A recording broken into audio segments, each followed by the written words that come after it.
Núcleo de Telesaúde, Universidade Federal do Maranhão. Obrigada, professor Marcos. O professor Marcos está trazendo um assunto pertinente, né, para o momento, essa discussão, considerando que no estado do Maranhão nós já temos casos confirmados, né, de pessoas que foram acometidas pelo vírus Oropouche, com a febre do Oropouche. Então, é um assunto que requer uma atenção muito especial, levando em consideração a forma climática que de uma certa maneira, ajuda a proliferação desse mosquito, levando em consideração a quantitativa de mosquitos que nós temos em nossas cidades. Então, é um assunto de grande importância que nós temos que dar uma atenção bem especial. Nesse momento, nós vamos abrir para as perguntas. Fiquem à vontade, pessoal, perguntem o que for necessário. O professor Marcos, ele trouxe as características clínicas e os sintomas, falou em relação a estratégias para o diagnóstico, né? Falou sobre a questão de medidas de prevenção e controle, das ações de vigilância em saúde e as recomendações assistenciais. Então, Marcos, eu vou começar aqui a pergunta da Jéssica Sá. Professor, ela está perguntando como é feito o diagnóstico da febre Oropouche em pacientes suspeitos.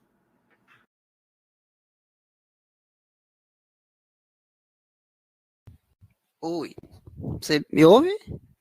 Sim, escutamos. Certo. Jéssica, boa tarde, primeiramente. Então, o paciente, ele chega no serviço de saúde, a orientação que se tem do Ministério, né, de todos os órgãos que estudam, né, o evento de saúde pública, é que o paciente ele chegou no ambiente de saúde, né, no serviço de saúde, seja ele no hospitalar, seja ele lá na APS, de que normalmente, né, como o que se tinha como prática, notificar o paciente como caso suspeito, né, para as outras arboviroses, quando a suspeita é uma arbovirose, certo? Aí o que acontece? Quando houver essa suspeita, né, de apenas um caso, na minha área, no meu município estão tendo casos, né, de Oropouche, chegou esse paciente com essa clínica, a gente suspeita que é não notificar como Oropouche, essa é a orientação. Né, o que você vai notificar? Como arbovirose, né, e aí quando chega essa amostra lá para o LACEN fazer a avaliação, né, que é o padrão de qualidade que se tem, eles vão fazer lá os EDC, que é testar para as demais arboviroses, que normalmente é como se faz essa notificação inicial. Né? Quando há essa negatividade, o que se já é padronizado e que o LACEN está fazendo, né, já foi aí um apoio maior que o Ministério deu para todos os estados poderem potencializar essa triagem. Faz-se a testagem para o Oropouche, né, e aí faz a testagem sorológica, né, faz RT-PCR, e aí esse paciente ele é identificado, o LACEN, ele confirma esse resultado, ou ele negativa esse resultado. Em vindo a confirmação desse resultado, que ele é liberado, né, para o GAL, o que acontece? Esse paciente ele tem que ser notificado como caso confirmado lá para a febre Oropouche, no caso. Tá? A orientação que a gente tem, e aí pode ser uma pergunta que já venha também associada a essa, é de se o laboratório privado lá do Serviço de Saúde, ele pode fazer essa testagem, é uma orientação? A orientação que se tem do Ministério, da OPAS, é que os laboratórios centrais eles sejam um padrão ouro para fazer esse processo de triagem nesse momento. Né? Pode ser que daqui a algum tempo isso mude, mas eu acredito que não. Né, mas que essa amostra ela seja encaminhada.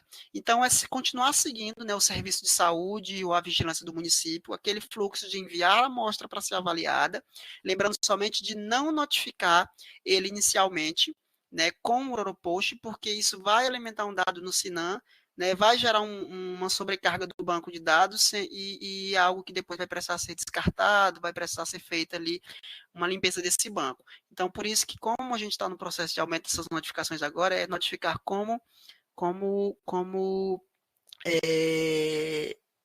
a suspeita inicial, né, das outras arboviroses, visto que tem uma sintomatologia toda clássica, toda comum, e aí essa identificação ela vai ser feita, né, pelo LACEN quando receber esse processo de essas amostras aí para avaliação. Óbvio que isso é um território onde já se tem ali um surgimento de casos maior, se vai ter um olhar específico para testar, né, para Oropouche inicialmente, mas o que a gente precisa frisar é que a notificação ela não pode ser feita antes que haja essa confirmação. Tá bom? Obrigada, professor. Temos outras perguntas aqui em relação também ao diagnóstico. Como funciona o fluxo para enviar as amostras para o LACEN? Quem foi que fez? Foi a Jéssica também, Jéssica Sá. Tá. Então, eu estou até observando que essa pergunta ela já saiu mais de uma vez. O que acontece? O fluxo de envio das amostras para o LACEN, ele deve seguir o mesmo fluxo das amostras das outras arboviroses. Né? A gente entende que, como para as demais, às vezes há uma dificuldade dos serviços, dos municípios, de que essas amostras elas sejam encaminhadas, né, para que o LACEN faça essa avaliação mais precisa, mais objetiva, né, tanto que a gente está aqui em processo aí, em apoio ao Estado, eu acredito que daqui para quinta-feira tem uma nota técnica nova que está saindo somente para a Oropost, né, onde vão vir algumas orientações com relação a essa questão, né, da coleta, desse fluxo a ser seguido para essa amostra. Então, é uma nota técnica que vai justamente trazer esse direcionamento, né, para o caso específico de Oropost, mas só frisando já de início que não vai ter ali uma diferença grande desse processo de fluxo, né, porque o fluxo ele vai seguir o mesmo, né, como o serviço já fazia de coletar para as demais arboviroses, ele vai fazer encaminhar do mesmo jeito. O que vai modificar é que quando essa amostra chegar para ser avaliada, ela vai ter um olhar diferenciado, uma testagem diferenciada, principalmente nos casos de negatividade para as outras arboviroses.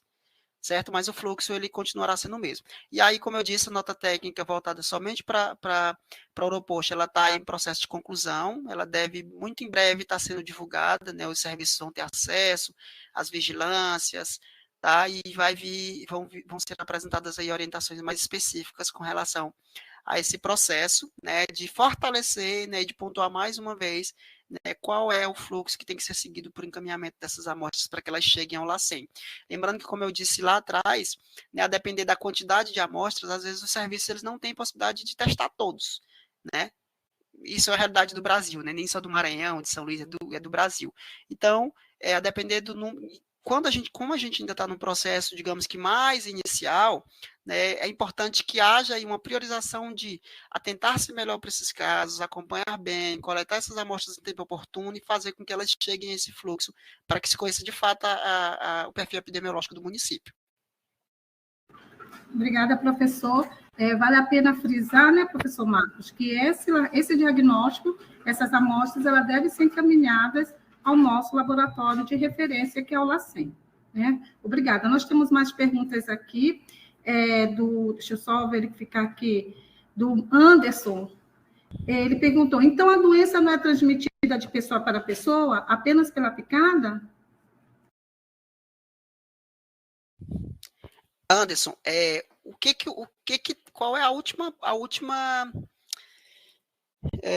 nossa última informação, a nossa última atualização com relação à questão da transmissibilidade? Ela não é transmitida de pessoa para pessoa, né? Tem essa transmissão vertical, né? Eu acredito que talvez a tua pergunta com relação à transmissão de pessoa para pessoa é como, por exemplo, se eu transmite, vamos supor, HIV de uma pessoa para outra, ou sífilis de uma pessoa para outra, nesse sentido. Então, não há essa comprovação, há a comprovação já de transmissão vertical, que é no caso da questão gestacional, né, da mãe para o bebê lá no processo gestacional, certo? Agora nós temos a pergunta do Carlos Roberto, que gostaria que você falasse um pouco mais sobre as estratégias para o levantamento da fauna e controle do vetor. Professor? Roberto, gente, começou a chover muito aqui, eu não sei onde vocês estão. Roberto, é uma pergunta interessante, porque a gente entendeu aí nessa fala e em tudo que a gente tem lido de atualização sobre a febre Oropost, de que o vetor, ele é um vetor que, assim, não que o Aedes ele não seja comum, ele não esteja próximo ali da gente, mas quando se fala em maruim, a gente diz, isso aí tem do lado da minha casa, entendeu? Então é uma coisa que está muito no nosso cotidiano. E aí a gente descobre, assim, não digo que de uma hora para outra, mas a gente recebe esse boom de informação de que ele é um vetor, né, ali de transmissão de um problema de saúde, que por mais que se diga, não tem quase casos graves, mas a gente já tem aí algumas questões em investigação, então tem que abrir esse olhar de vigilância sim.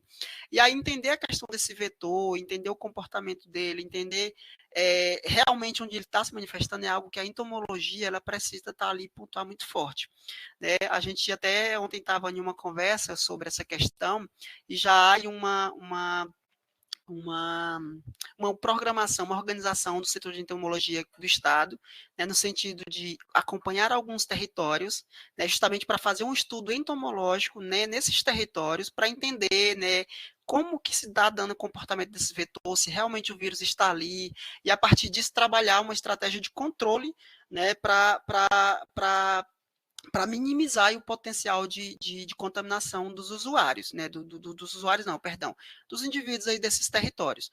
A gente sabe que a questão de fauna, de controle do vetor é uma questão que ela foge por muitas vezes do controle das vigilâncias, porque os territórios eles estão vivos ali, eles estão o tempo inteiro em processo de mudança. Então, estratégias para levantamento desses potenciais riscos e controle, elas ainda estão em processo de fortalecimento, né, para que também, e aí eu volto a falar nisso, nessa nota técnica que a gente está lançando recentemente aí, também tem uma parte lá que a entomologia ela está contribuindo nesse processo, e vão vir orientações mais objetivas com relação a esses dois pontos que você está colocando, justamente por entenderem, né, de que trabalhar esse vetor, trabalhar o ambiente é fundamental para que se consiga aí ter uma barreira de contaminação, de proliferação desses casos aí de riscos nos territórios. Então, essa nota técnica, assim como ela vai fortalecer a questão desses fluxos, né, de direcionar melhor essa questão, embora eu diga que o fluxo ele não vai mudar muita coisa, né, o que vai mudar é o processo de avaliação quando chegar para o LACEN avaliar, para essa questão também da entomologia, né, de tratar esse vetor, de estudar esse vetor, de entender ali o que potencializa ele, também vão vir algumas recomendações, algumas orientações para serem seguidas, e aí, para além disso, né, paralelo a isso também, a entomologia ela está aí traçando estratégias para chegar nesses territórios e conseguir, como é que eu posso dizer, conseguir ali atuar de forma mais precisa e ter resultados mais objetivos para trazer, né, aqui dentro do território do Estado. Professor, a Renata, ela faz a pergunta: a notificação acontece com resultado laboratorial positivo apenas ou precisa estar associada a sintomas? Renata, o que a nota técnica, na verdade, as duas corroboram isso, né, confirmam isso, dizem que o critério para notificação do caso, qual é a regra a se seguir? Confirmação laboratorial e, né, ela traz isso, e manifestação clínica e epidemiológica compatível com a doença, certo? Traz bem isso. Mas, pensando de uma forma assim muito sensata, a gente vai parar para analisar e entender o seguinte, que o paciente não está com a clínica, vamos supor.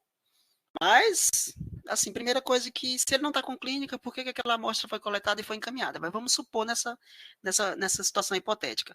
Se houver uma confirmação laboratorial do caso, né, embora ele não tenha essa clínica, se é possível essa amostra ser analisada sem essa clínica, aquele teste laboratorial lá, aquela confirmação, ela vai ser o teste confirmatório.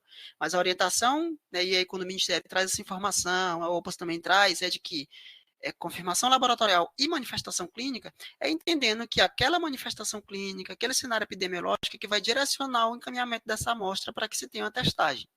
Né? Por isso que se reforça que essas duas questões elas precisam ser pontuadas. Mas, lembrando que o critério laboratorial ele vai ser o critério de fechamento, de encerramento daquele caso ali, de conclusão, seja para o negativo, seja para o positivo. Mesma coisa o paciente tem toda a clínica, né? Tem toda uma questão ali epidemiológica na área dele, mas o teste laboratorial do LACEN deu negativo, a gente vai seguir o que o teste deu como negativo, embora a clínica lá, né, tenha a identificação, a área dele epidemiológica tenha algum perfil ali de contaminação. Certo? Certo. Agora, a pergunta da Carla: a amostra segue com identificação específica? Eu fiquei meio na dúvida em relação a essa pergunta, Marcos. Como é? A amostra segue com identificação específica? Eu acho que ela está se referindo à amostra que vai ser coletada para encaminhar para o LACEN, né? Eu fiquei nessa dúvida também. A Sulaine do LACEN, eu acho que ela está presente aqui. Sulaine, se você estiver ouvindo a gente, puder só dar essa respostinha aí no chat, eu te agradeço. Mas é algo que eu consigo confirmar também aqui agora. Ela quer saber se a amostra que é coletada lá para ir ser avaliada, ela vai com identificação específica. Tu falas específica para a febre oropouche, certo? Se for essa questão específica, pelas últimas falas que a gente teve com o pessoal do LACEN, né, como a testagem está sendo feita para os casos CDC negativos, eu entendi que não está indo com uma identificação específica para o aeroposto. Eles estão testando todos aqueles que são negativos, né, e aí por isso que está tendo essa identificação aqui no estado. Pode ser que isso mude nos próximos dias, inclusive é uma questão até a se pontuar nessa nota técnica, né, uma orientação a ser feita, mas o que se está seguindo até então, foi a Jéssica que perguntou, é de que as amostras elas são encaminhadas, né, suspeita de arbovirose, elas são encaminhadas para avaliação das outras arboviroses. Chegou lá, o LACEN está fazendo essa testagem justamente porque a CG-Larb ela conseguiu ampliar a capacidade do LACEN de testagem, né, aumentou aí a disponibilização de testes, e aí, consequentemente, o serviço está conseguindo fazer a testagem para o aeroposto, né, visto que a gente está aí num processo de aumento de casos aqui dentro do território. Ainda mais, professor, que o aeroposto, como você falou anteriormente, ele ainda não tem uma definição de caso específica, né? Os sintomas, sinais e sintomas, eles confundem muito com outras arboviroses, por isso a coleta vai direcionada para as arboviroses. Outra pergunta para o senhor, da Rafaela, ela refere-se aos números de casos, porque os números de casos estão aumentando no Brasil. Já existe uma vacina para proteção contra a febre aeroposto no país? Deixa eu só ver aqui, deixa eu só olhar, porque os números de casos estão aumentando no Brasil, já existe uma vacina para proteção contra a febre aeroposto. Com relação à vacina, não, tá, Rafaela? E por que os números de casos estão aumentando no país? Uma das respostas, Rafaela, é justamente esse aumento da disponibilização de testagem que a CG-Larb ela deu para os territórios, para os estados, para que façam um acompanhamento melhor, né, com relação ao diagnóstico da arbovirose. Então, é um dos motivos que já se tem aí, né, para esse aumento da identificação do número de casos, o que não é algo negativo, né? Pode ser que eles estavam ali e não estavam sendo identificados. Outra questão que se tem pontuado muito são a questão das alterações climáticas, que são fatores que interferem na questão do manejo ambiental, né? E aí, consequentemente, esses vetores que em uma hora eles eram lá de uma área rural, eles não são mais rurais, então eles estão migrando, eles estão tendo aí um processo de mudança de áreas. Então, são questões que influenciam, sim, no aumento desse número de casos, né? A questão de o vetor, ele está aí circulando por áreas diferentes, né? Também se tem uma testagem maior, e como eu falei, que aí, consequentemente, se eu aumento a testagem, eu consigo descobrir mais como é que está a manifestação epidemiológica do problema, no caso da doença aí. Então, são dois fatores que a gente pode associar esse aumento do número de casos aí no Brasil como um todo. Tá, professor, só em nível de colaboração, em relação à vacina, hoje, para essas doenças transmitidas, né, por vetores, nós temos a vacina contra a dengue, né, já disponibilizada em nosso país, assim como a vacina contra a febre amarela, né? São estratégias essenciais, são vacinas que protegem realmente contra dengue, contra a febre amarela, então é necessário que nós tenhamos essa informação. Tá? Nós temos outra pergunta, professor, é a do Luiz Felipe, até importante aqui, considerando, ele fala, o ACE e o ACS devem ser muito importantes nas ações de combate. Gostaria do seu comentário, por favor. Exatamente, né? São dois agentes aí nos territórios que são fundamentais, né? Principalmente quando se fala de vigilância, né? Por eles estarem na área, por eles serem inseridos naquela área de uma forma bem mais presente, bem mais cotidiana, por eles terem um acesso, né, a esses usuários lá da rede de forma mais fácil. Então, se a gente for parar para observar, as orientações com relação à prevenção da febre aeroposto, a evitar a proliferação do vetor, são orientações que elas são teoricamente simples, né? Evitar estar exposto, por exemplo, no caso da gestante, evitar estar exposto em áreas de risco com a pele descoberta, né? Evitar estar em ambientes que tenham águas paradas por muito tempo, que tenha material em deposição, né, decomposição. Então, são orientações que são básicas, mas que são cruciais para o processo de vigilância aí, né, e de orientação mesmo, né, de evitar que esses casos eles aumentem.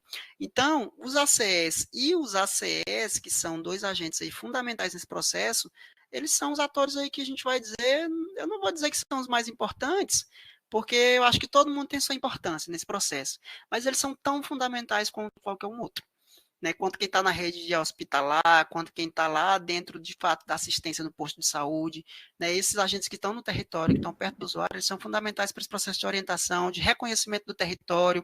Às vezes estão surgindo casos ali, aí às vezes a vigilância do município ela não sabe de onde realmente veio, mas o ACS ou o ACE que está lá na área, ele conhece melhor esse local provável de infecção. Então, são atores que vão colaborar muito nesse processo aí de orientação, de monitoramento, e de identificação dos riscos aí nas áreas por onde for preciso fazer esse processo de investigação acontecer. Ok. Professor Marcos, a Renata Lima ela está perguntando quais sintomas, se teria um exame específico para ser realizado. Qual seria esse exame? Qual seria o exame? Eu não entendi.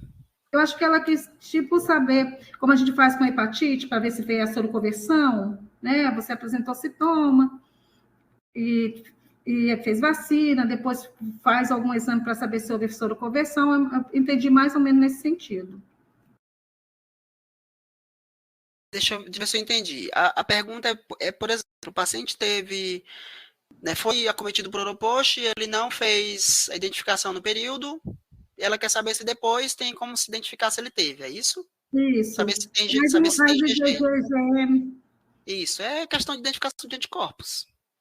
Né? E aí, em fase posterior, só que lembrando que isso pode acontecer? Pode, mas o ideal é que a gente identifique justamente para a questão da vigilância inicialmente.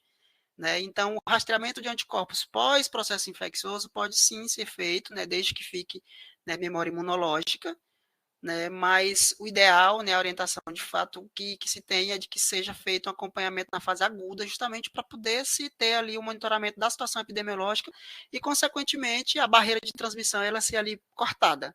Né? Esse rastreamento pós seria somente mesmo para a questão de saber se teve, se não teve, né, por exemplo, só um exemplo aqui que eu vou te dar. Em caso, por exemplo, de óbito, né, é possível fazer identificação de que se o paciente ele teve, né, contaminação com o vírus pós-óbito, né, por meio daí dos fragmentos que são coletados e são feitos lá a avaliação histopatológica. Tá? Que seria, no caso, né, pós-sintomatologia, o paciente, ele, nesse caso, ele foi a óbito, o paciente não foi testado durante o período, não teve coleta de amostra, então é possível fazer depois? É possível fazer depois esse rastreamento. Né? Nesses casos que eu citei lá, inicialmente, dos fetos que foram a óbito, que foram testados e depois identificou-se que eles tinham, né, a presença do vírus, foi feito rastreamento viral e se identificou. Né? Mas lembrando que para a questão da vigilância, né, para a gente, para os serviços e para a barreira de transmissão, né, de controle dos casos, o ideal é que a amostra seja coletada naquela fase aguda, né, e que seja feito esse encaminhamento dessa amostra nesse tempo oportuno para que seja analisado pelo laboratório central. Nós temos aqui mais uma pergunta do Luiz Felipe, ele quer saber que, considerando que é uma doença emergente, que esforços de pesquisa e desenvolvimento estão sendo realizados, acho que é uma pergunta, quais os esforços de pesquisa e desenvolvimento estão sendo realizados para compreender a epidemiologia e aprimorar as estratégias de controle, levando em consideração que é uma doença emergente. O que está sendo feito?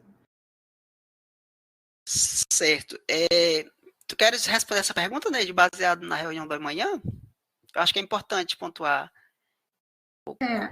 Marco, inclusive, você já até falou, né, professor, que nós estamos fazendo o Estado do Maranhão, levando em consideração esse momento que estamos passando, já com casos notificados, casos confirmados na realidade, pensa-se em fazer um esforço, né, junto às regiões de saúde, para que a gente possa estar identificando em territórios demarcados, como você falou bem no início, para que a gente possa ver como é que está o comportamento desse vetor, né, na área, se realmente está com vírus, se está transmitindo, fazer todo esse, elencar as principais possibilidades, justamente para que a gente possa estar tomando as medidas de prevenção o mais rápido possível, né?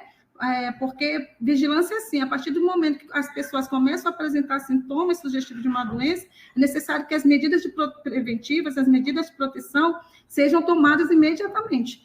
Isso a gente só consegue saber quando há uma vigilância sensível, começa a mobilizar todos os outros atores para que a gente possa fazer ações intersetoriais, e assim, o principal objetivo é quebrar o vínculo, a barreira do vírus, como você falou anteriormente. Então, no Estado do Maranhão, nós já estamos iniciando esse inquérito, justamente para que nós possamos dar uma resposta à sociedade e, obviamente, fazer com que esses casos não cresçam dentro da nossa região, levando em consideração que esse vetor, ele gosta muito da nossa área rural. Não é isso, Marcos? Não que não aconteça na área urbana, obviamente nós encontramos, mas eles gostam desse ambiente da nossa zona rural.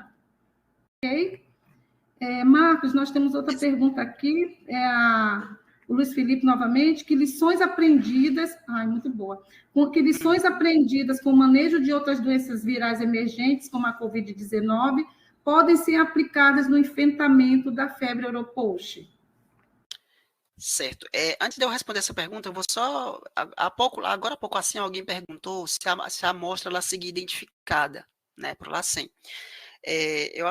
A Sulaine, que é a técnica do LACEN, que está aqui na web, eu acho que é ela, pelo nome que eu vi, ela respondeu aí, e aí eu não sei se vocês acompanharam a resposta, ela deu a resposta também naquele sentido que a gente pensou. Né? No GAL, você vai encaminhar as amostras e registrar para a dengue, zika, ou chikungunya, e em caso negativo, o LACEN ele vai fazer a testagem para o Europost de forma automática. Tá? Então, você vai identificar como para uma das outras 3 arboviroses, e aí eles vão seguir esse fluxo lá de rastreamento, certo? Neide, a pergunta foi do... deixa eu ver aqui.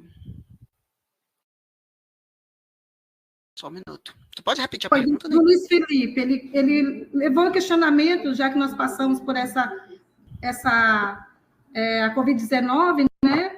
Quais lições a gente pode termos aprendido e aplicarmos em relação à febre do Europost? Essa pergunta é muito importante e leva em consideração, porque não sei se vocês lembram que a zika, no início, era considerada uma doença benigna, prima da dengue, é só uma erupção na pele, um prurido, e, de repente, a zika começou a apresentar as crianças com microcefalia, né? E outras doenças neuroinvasivas. Então, realmente, a gente... com certeza, nós devemos ter aprendido alguma coisa em relação também a essas doenças. Ele quer saber, Marcos, como é que a gente pode estar levando em relação à prevenção do Europost.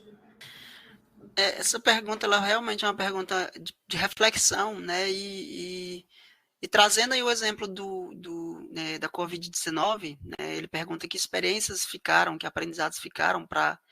Eu acho que o principal aprendizado que ficou, a principal, assim, foco que ficou para o serviço de vigilância foi da importância que tem em fortalecer a vigilância dos territórios. Né? Fortalecer o serviço da atenção primária, fortalecer o serviço da vigilância dos hospitais. Né? E aí, quando eu falo de fortalecer a vigilância realmente eficaz, né, com qualidade, isso, encaminhando amostras naquele tempo que é recomendado pelos serviços, né, pelas notas técnicas, fazendo essas coletas em tempo oportuno, né, acompanhando esses casos, porque uma das coisas que se observa muito, às vezes, no SINAM, que é o sistema de notificação que se tem aí para as arboviroses, a gente encontra uma grande quantidade de casos que são ali lançados e que não são encerrados no tempo oportuno. Isso, consequentemente, dificulta muito a vigilância dos territórios de terem uma resposta, dificulta muito a visão do Estado de ter ali um panorama real do que está acontecendo, do Ministério também. Então, com o Zika vírus, perdão, com a Covid, né, teve aí óbvio que a realidade que se vivenciou, ela foi totalmente diferente, nem se compara ao que se vivencia hoje, né, com o Europost. Eu espero que não chegue nem perto, né, nem perto. Mas, né, trazendo o exemplo que a Neide colocou sobre Zika, que inicialmente não se tinha esse olhar de preocupação que se tem hoje, né, mas que se percebeu que era importante que esse olhar ele fosse cada vez mais afiado, né, é entender que é uma doença que é teoricamente nova, digamos assim, né, porque não se tem essa proporção de acometimento que se tem das demais, mas, né, que já se evidencia aí algumas questões, como, por exemplo, a transmissão vertical, né, acometimento aí neurológico em alguns casos, de imunocomprometidos. Então, atentar-se para o monitoramento dessas questões, desses riscos, né, e trazer essas experiências aí que se teve anteriores, né, justamente para entender que essa arbovirose, por mais que ela seja, a princípio, né, entendida aí como algo mais simples, né, e eu nem gosto de pensar dessa forma, mas ela precisa ter um olhar aí, né, de atenção, né, dos serviços, dos gestores, dos profissionais, tá, para justamente saber aí como conduzir esse processo e evitar que a gente tenha aí uma surpresa muito negativa aí no futuro. Obrigada, professor. Agora nós temos uma pergunta bem grande, né? Aqui, vamos lá. Amanda Freitas perguntando: quais são os principais gaps de conhecimento científico que precisam ser abordados para melhorar a compreensão da epidemiologia, patogênese e potencial de emergência da febre europost em nível global, né? Ela abordou vários itens, né, em relação a isso. Como essas lacunas impactam nas estratégias de saúde pública e no desenvolvimento de intervenções eficazes contra a doença? Quer para eu repetir? Estou procurando aqui a pergunta dela para eu ler, mas... É porque ela é bem grande. Estou lendo aqui a pergunta dela. Certo. Ela quer saber como é que a gente... o que tem de científico, né, para que a gente possa compreender a epidemiologia, o potencial do vírus, a emergência da febre europost em nível global. Você fez um panorama, né? Lembra no início, você falou como iniciou, e você pode dar continuidade à resposta aí, querido. Amanda, né? Amanda, a primeira questão com relação, tu pergunta quais são os principais gaps, no caso aí uma lacuna, né? Nesse sentido nesse sentido que eu acredito que ela está perguntando, né? De conhecimento científico e precisam ser abordados para melhorar a compreensão da epidemiologia, da patogênese. Assim, uma lacuna que a gente vê muito aí no momento é justamente aquilo que a gente pontuou agora há pouco, né? De qual é o real potencial desse vírus de causar um agravamento, por exemplo, do processo gestacional. Já é uma coisa que não se tem ainda fechado, né? É algo que não somente a Brasil, mas vários outros órgãos, a própria OPAS já traz isso agora no último relatório que ela trouxe, né, como uma evidência, mas que ainda muitos estudos precisam ser feitos, né, porque ainda tem essa lacuna com relação a até que ponto isso realmente é um agravo, né, um risco para esse processo gestacional, até que ponto realmente essa contaminação por esse vírus ela tem relação com esse processo de microcefalia, né, como a gente citou um exemplo lá atrás, né, que teve alguns casos de microcefalia, mas que não há confirmação se tem relação ou não com esse vírus, então são lacunas aí que ainda estão em processo de pressão de mais estudos, né, não são estudos simples a serem feitos, né, são questões que precisam de uma robustez de informações, uma robustez de pesquisas aí para poder se fechar isso, se conseguir trazer essa palavra como uma palavra ali, digamos que lei, né? Como ela provoca microcefalia, ou então ela causa óbito fetal, né? Como a gente já bem mencionou, e aí trazido isso pelos relatórios aí da OPAS, nota do Ministério, de que teve relação no sentido de que foi identificado no feto, mas não há uma comprovação de que se foi o agente causador daquele processo de óbito e até mesmo daquele caso, dos casos lá de microcefalia. Então, são algumas questões que ainda precisam ser aí melhor estudadas, melhores aprofundadas, né, que ainda se tem aí um certo distanciamento entre essa é a causa e essa não é a causa. Não há ainda essa confirmação real sobre essa questão, que tá, ainda muitos estudos precisam ser realizados. Como essas lacunas impactam nas estratégias de saúde pública e no desenvolvimento de intervenções eficazes contra a doença? Justamente porque, como a gente tem essa indefinição, né, digamos assim, né, de se realmente foi ou não foi o agente causador daquele processo, né, porque como os próprios relatórios trazem, identificou-se o vírus, mas não tem a relação de se foi ele que causou lá a questão da micro, ou se foi ele que levou ao óbito, é um processo de investigação muito amplo que precisa ser feito. Né? E aí essa lacuna, não se ter ainda essas respostas, porque como eu disse, são pesquisas que precisam ser feitas e não dá para ser feita de uma hora para outra, não ter essas respostas impacta justamente no entendimento do risco, né? Do grau de risco que realmente o agente patológico ele provoca, né, ou que ele não provoca, digamos assim.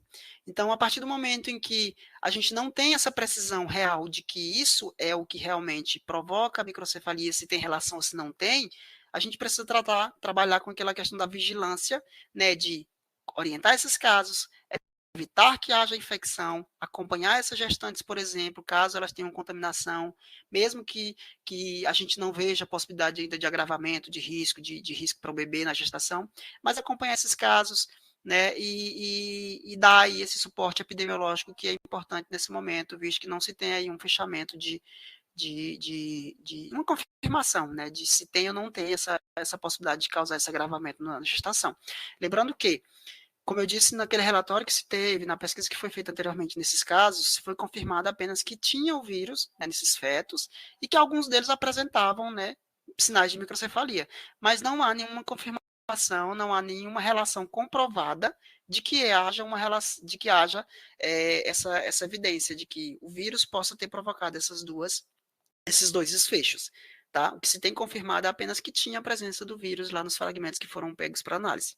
Então, essa lacuna que se tem, né, já que você perguntou sobre uma lacuna, essa não certeza que se tem com relação a se tem ou não tem essa possibilidade de causar esse desfecho mais grave, é algo que a gente ainda fica, né, naquela expectativa de ter mais brevemente, justamente para entender melhor o manejo do problema e ou tranquilizar mais com relação ao processo de evolução, ou ter um olhar cada vez mais atento, né, quando se tem hoje para Zika vírus, que inicialmente a gente também teve essa lacuna. Depois essa lacuna ela se tornou uma realidade. Não sei se é o que vai acontecer com o Oropost, né, espero que não, mas ainda fica aí essa dúvida aí no ambiente, no ar, aí para que a gente consiga ter uma resposta dela no tempo breve.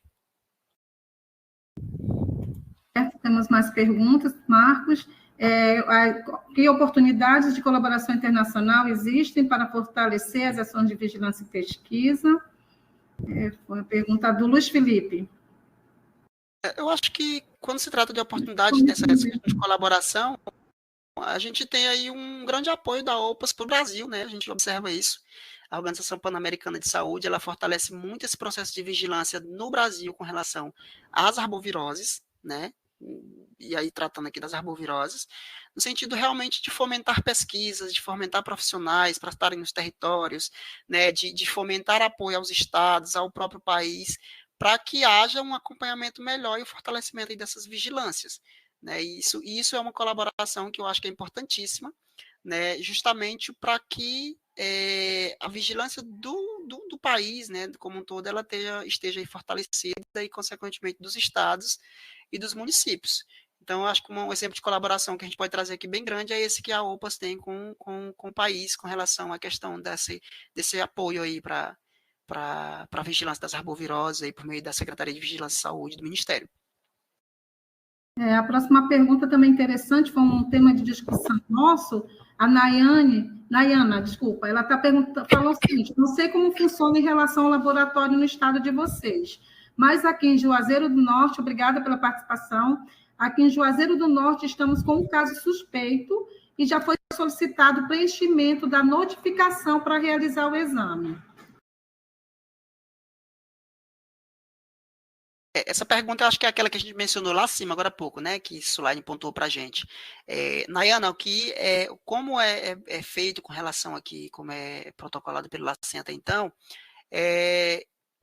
lá na ponta, né, os profissionais, eles têm o caso suspeito, eles notificam para as demais arboviroses, chegou para o LACEN, negativou para as três, né? Para as EPC, aí o LACEN ele faz uma triagem já para o Oropost de forma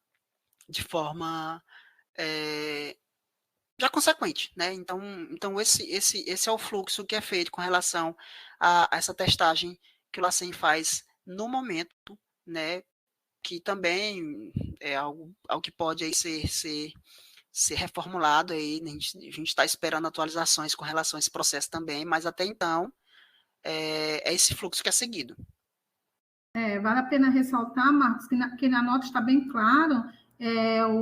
Os casos que devem ser registrados no sistema são casos confirmados, não os casos notificados, porém, é bom a gente também colaborar no sentido de que alguns estados já introduziram na questão da vigilância a notificação, né? Primeiro notifica e depois faz, mas isso ficou a critério dos estados, inclusive eles tiveram que fazer, habilitar o CID A93 para o estado, porque ele não é habilitado nacionalmente, e não é habilitado ele não é habilitado para os estados, ele teve que habilitar esse CID, então isso ficou em critério dos estados que resolveram colocar também o Oropost como notificação para dar prosseguimento à vigilância epidemiológica, né? As ações epidemiológicas de notificar, coletar exame, caminhar para ser realizado o diagnóstico. Mas o Maranhão ainda está seguindo a nota técnica do Ministério, onde os casos que devem ser registrados no SINAM são os casos confirmados, como o professor Marcos já falou anteriormente. Tá certo? E a Bruna aqui, a Cristianete, boa tarde, Cristianete, ela está fazendo o seguinte: para os casos que forem a óbitos com confirmação laboratorial, tem alguma orientação para o preenchimento da declaração de óbito na causa básica do óbito?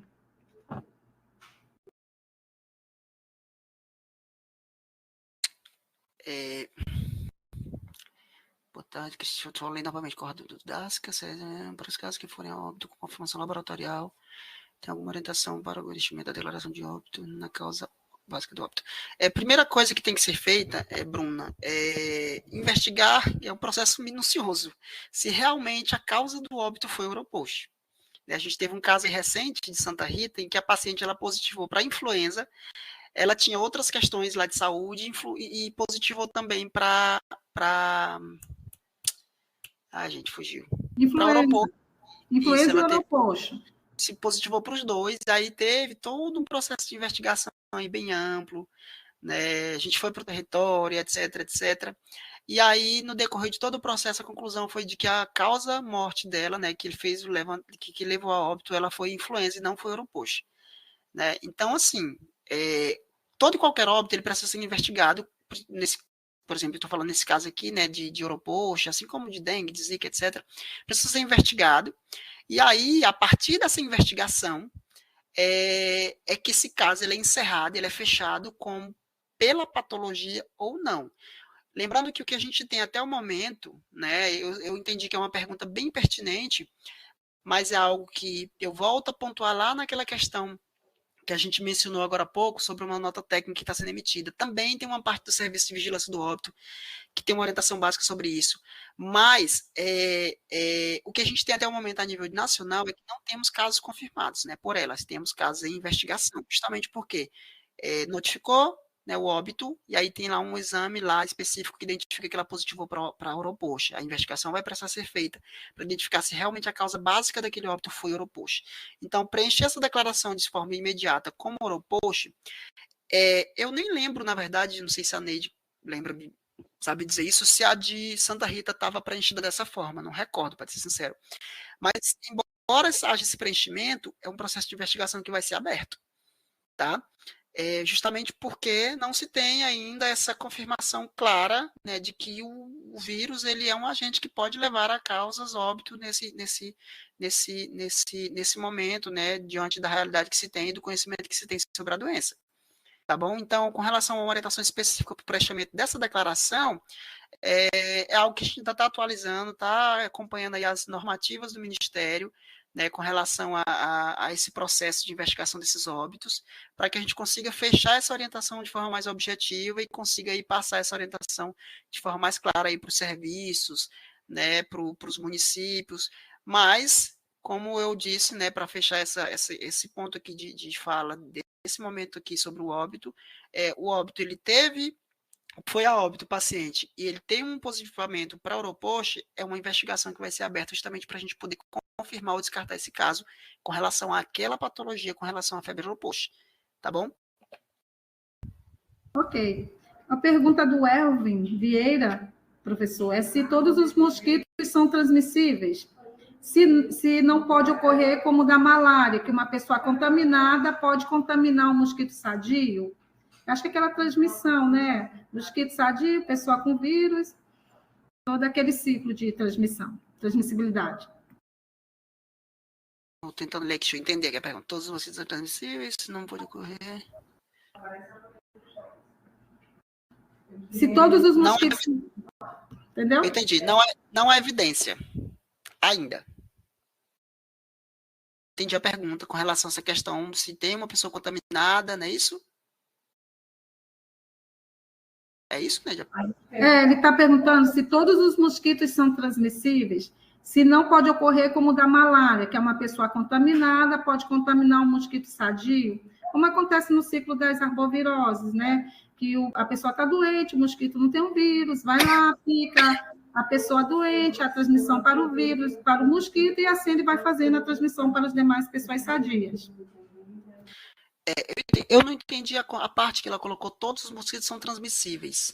Né? Se tu compreendeu melhor a pergunta dela, se tu quiser fazer a pontuação de resposta. Eu acho que ela quer saber se todos os mosquitos transmitem, se eles já, pelo que eu compreendi, se eles já nascem com o vírus e já estão transmitindo.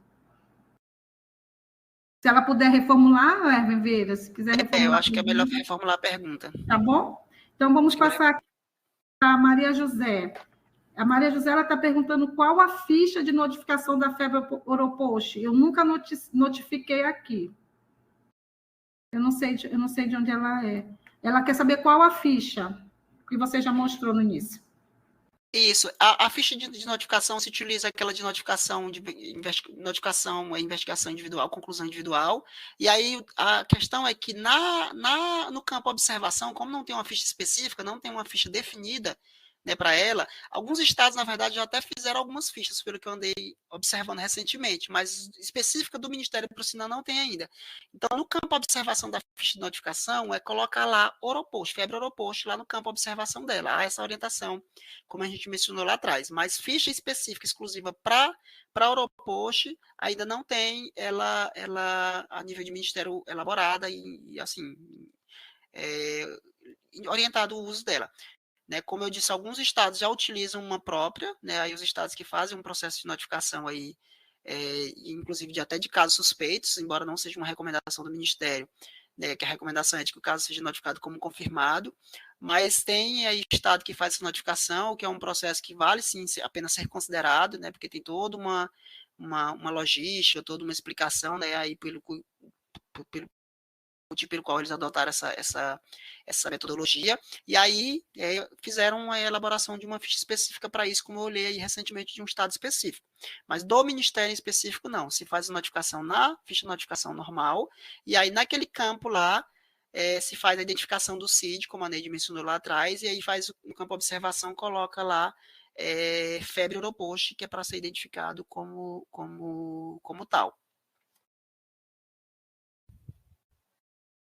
A Sulaine, ela fez uma consideração aqui, Marcos, não sei se você está acompanhando, ela disse que o mosquito vetor capacitado para transmitir é o maruim no ciclo urbano, né? Isso pode evoluir com os problemas ambientais, o homem é o reservatório enquanto a replicação viral ocorrer, certo? Acho que é tipo, como também o Aedes aegypti, né, pessoal, que a gente sabe que tem a febre amarela, que na febre amarela silvestre é transmitida pelo hemagogos, pelo sabex, porém o mosquito Aedes aegypti, no ciclo urbano, ele também pode ser capaz de transmitir a febre amarela, que isso daí, ele tem essa competência, tá bom? Aí nós temos a pergunta aqui do Ageu, ele botou, na realidade, os sintomas são muito parecidos com dengue e chikungunya. Capacitar os profissionais de vigilância e saúde para diferenciar a doença, por meio de aspectos clínicos, epidemiológico e laboratorial. Na realidade, ele está dando, acredito que seja uma contribuição, mas você pode fazer uma consideração em relação à importância realmente de capacitar os profissionais, levando em consideração a semelhança dos sintomas dessas doenças. Isso, realmente, como ele bem pontuou, a clínica delas é muito parecida, né? Justamente por esse motivo que a orientação inicial do Ministério é encaminhar essas amostras para avaliação das demais, e aí, se negativado para o multiplex, aí se faz a identificação para o oropost, justamente porque tem essa clínica muito parecida, aí ele coloca capacitar os profissionais de vigilância, né, para diferenciar a doença por meio dos aspectos clínicos, epidemiológicos e laboratoriais. Justamente isso é importante, embora tenha essa semelhança muito grande, né? Inclusive, já pontuando sobre isso, eu já trago que na quinta-feira agora próxima a gente vai ter aí, né, vai ter uma web aqui do estado que vai estar sob a condição de Neide, Dr. Eudes, que é um infectologista que é consultor da secretaria, e também tem alguém do LACEN, que eu não recordo se é Sulaine, tem alguém do LACEN que vai estar junto. E aí vai ser uma web onde vai se ter aí ela vai ser para o Estado, eu não sei se o AGU fala do Estado, mas se for, mesmo que não seja, né, é uma web que ela é aberta para o Estado, mas que em possibilidade podem outras pessoas sim acompanhar, e ela vai ter uma gama de informações bem mais completa, né? Vai ter uma abordagem inicial da Neide sobre a patologia, depois o infectologista ele vai trazer essa questão clínica, né, de diferenciação, de manifestações, para justamente os profissionais, as vigilâncias, né, os profissionais de ponta, eles irem conseguindo acompanhar essas diferenciações, que elas não são tão evidentes no momento, mas que existem algumas particularidades e que precisam ser identificadas realmente pelos profissionais aí, que essas capacitações elas são fundamentais. Então isso é importante, viu, Aju? E aí já tem esse processo, ele está sendo iniciado também.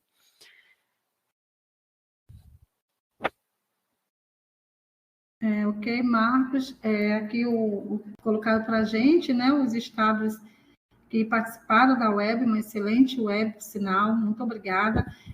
Só para a gente consolidar aqui, no Maranhão, Ceará, Bahia, Rio Grande do Sul, Piauí, o Pará, estados onde os profissionais participaram da nossa web, né?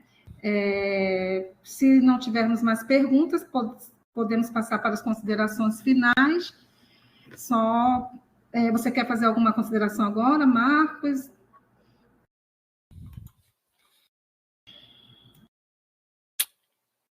Não, na verdade, é mesmo só agradecer, né, por quem ficou aí, as perguntas, eu acho que elas foram muito pertinentes, né, trouxeram perguntas aí que trouxeram um pouco de reflexão, na verdade todas trouxeram uma reflexão, né, algumas foram novas para algo que a gente, assim, realmente é preciso pensar sobre isso, e são momentos que são importantes, né, da gente justamente trazer aqui essas discussões, e assim, gente, é algo que precisa de atualização constante. Então, busquem novas falas, novos momentos, porque novidades podem estar acontecendo aí muito, muito em breve, né? A gente até estava ontem discutindo, né, falando que a gente não tem a definição de caso para caso suspeito, né, para o aeroporto, mas vai que daqui a pouco mude, eu acho que não, espero que não, mas vai que mude, aí a gente vai ter uma outra forma de notificação, né, também. E isso é importante justamente para que a gente entenda esse problema, né, e consiga aí trazer uma informação melhor para os serviços de vigilância e serviços assistenciais como um todo. Obrigada, Marcos. A gente sabe que, como é um momento que estamos descobrindo, né, Eu acho que teve uma pergunta, Neide, rapidinho. Oi.